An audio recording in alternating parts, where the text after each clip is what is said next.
Hey guys, welcome back to the channel. My name is Delgo, and I'm about to give you a spoiler-filled review of Batman v Superman: Dawn of Justice. You have been warned.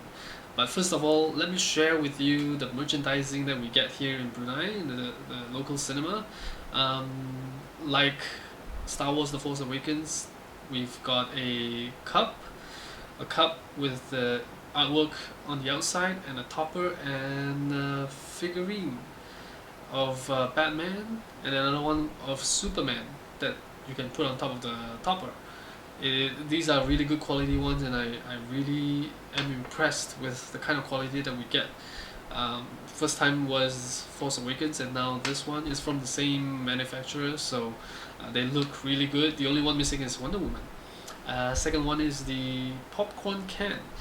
The popcorn can where you can reuse the can, you can collect it. It's got really nice artwork printed on the outside as well. And then we've got a notepad, not notepad, a notebook. A notebook with the logo on the outside. It looks really nice. I'm really thinking of getting this one next time I go to the cinema. There's also a keychain of the logo. It looks really good as well. It feels solid.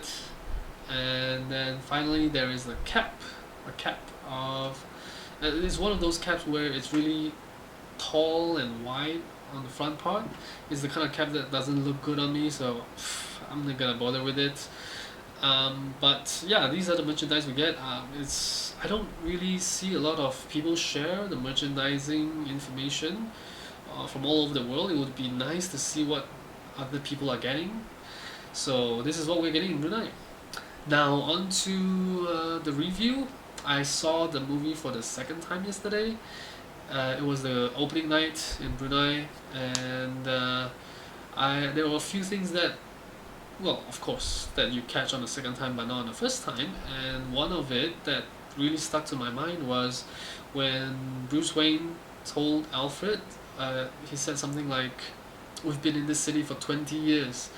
How many good people are left, and how many stayed that way?" And that line, I think it's alluding to something that happened in the past where it maybe a friend, maybe it was Robin, that turned to the dark side. Maybe because of Joker. That's why we see that suit with the, I think it was the haha something about the Joker, and I think that's one of the things that really Bruce Wayne carried with him even after all these years. Um, that was one thing that I really liked. Also, I saw the second time seeing Jesse Eisenberg in this performance. I thought he did really well. I really liked that intensity that he brought to his role. Unfortunately, he's playing Lex Luthor, and we've never seen this kind of Lex Luthor before, especially that age. But I thought he did really well, very good acting. It's just that he's playing Lex Luthor, and a lot of people probably won't be able to accept it. For me, I think it's fine. It depends on where they take this character next. This is only the first movie, so we'll have to see. I also like Wonder Woman. I thought Gal Gadot was. There were a lot of scenes where she's good, but there are also a few scenes where she's really bad. And for example, the funeral scene at the end of the movie, I think they might have shot that one first because she looks really wooden. She looks like she hasn't been acting a lot yet. And it was after the whole big fight, and she came and she was expressionless. There was no remorse or regret or that sense of loss, unlike Ben Affleck. So that might have been shot first, and then all the scenes that she's in the costume, those were great. Uh, the movie gave me more confidence going into Wonder Woman. Um, a little bit, not a whole lot, because I thought Zack Snyder really covered her flaws or her shortcomings really well, and she wasn't in a lot of scenes anyway, so it was really good for what I saw. And there was one scene where she got knocked down by Doomsday and she lost her shield, she lost her sword, but she was still smiling because she likes that thrill and that challenge. And for someone who's not a Wonder Woman fan, even I can tell that that's Wonder Woman, a trait of hers. She's a warrior, so she enjoys that kind of stuff, the challenge. So I thought that was done really well. What else? Henry Cavill as Superman. I still like Henry Cavill. Superman, nothing's changed there. Um, and I also liked the way they used the recognition of the name Martha towards the end that stopped the fight between Batman and Superman. I thought that was done very well. I didn't see that coming, so that was good writing, but there weren't a lot of good writing, and we'll get to that. So Ben Affleck, I thought, was the best Bruce Wayne we've ever had, because I don't know, he's just that look of Ben Affleck. But for Batman, I thought his Batman was the most badass because he got to go toe to toe with Superman and even take him down. He may not be the best Batman, but his Batman was the most badass. That's how I would put it, because I still think Christian Bale's Batman might be the best. So that's the what I enjoyed about the movie. Let's look at the 5 issues that I have with this Batman v Superman. Some of you may agree with some of the things, may disagree with some of the things, or you may totally disagree with me, but this is just what really bugged me watching the movie. And I'll open with number 1, Superman's motivation to fight Batman. Now, we know Batman's motivation. We know why he feels like he needs to kill Superman, but what's Superman's motivation, really, except for Batman being a vigilante?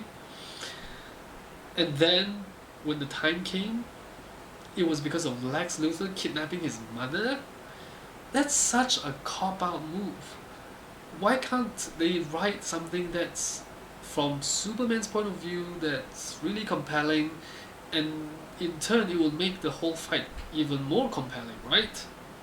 But no, it had to be something like mind control. You know how in Avengers Hawkeye was being mind controlled. This wasn't that far off. I know I shouldn't be comparing Marvel DC, right? It's just one of the plot points. How Lex Luthor manipulated Superman to fight Batman, and it's such a cop-out move. I didn't like it at all, and that's the biggest thing that didn't sit well with me. Now, number 2 is the Batman v Superman part of the title. We had to sit through so much stuff, the entire first half, to get to that point, and then it started getting interesting. And what's worse was that Batman and Superman encountered 3 different times. One at a party, one when Batman accidentally rammed his car, Batmobile, into Superman, and the final fight. While the final fight was good, choreography wise, nothing special, but that fight itself was pretty good. The first and the second times that they met, we've seen all that in the trailer. We've seen the entire first time, the whole scene from when they met to when they stopped talking. We've seen the entire scene of how Batman accidentally ran Batmobile into Superman, and then the "do you bleed" whole thing, and then Superman taking off into the sky. That whole scene was in the trailer. So I felt like something wasn't. Felt like it's been taken away. The excitement of it all has been taken away because we've seen the trailers, and I don't understand why they had to do that. So, and the actual fight scene, it was just a bit too short. I wanted more. I expected more. We've waited 3 years to see them fight, and that's all we got. Anyway, speaking of sitting through all those stuff, number 3, all those stuff we had to sit through. I mean, come on. There's Wonder Woman. There's the guy in the wheelchair. There's the senator. There's Lex Luthor trying to get Zod's body. And then there's Superman running away and then meeting his dad again. Hey, I like Kevin Costner playing Papa Kent, right? I love seeing him on screen, but that scene didn't really serve any purpose and it took away so much time. And there was the dream sequence again that took up even more time, and all these so many things intertwined together. It's so difficult to understand what's going on half the time. And then there's Wonder Woman. In before she joined the fight, the kidnapper who kidnapped Martha put the clock on the table. It showed 34 minutes on the countdown, right? From that 34 minutes, Diana Prince was at the hotel lobby. She went up to her room, watched 3 video clips of the metahumans, and then, still within 34 minutes, went to the airport, got on a commercial flight.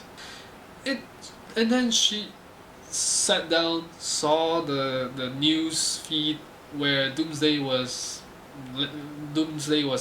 wreaking havoc in the city, and she got off and to join the fight. All of that in 34 minutes. Come on, Snyder, come on. Number 4 is, speaking of dreams, the dream sequence, right?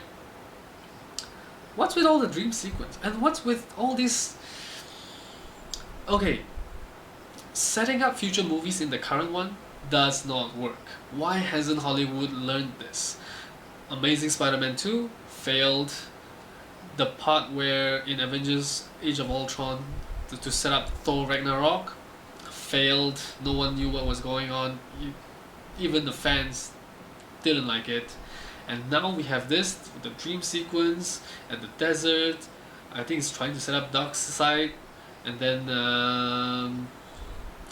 at the end of it, Flash, I think it's Flash. He's the only one that can time travel, right?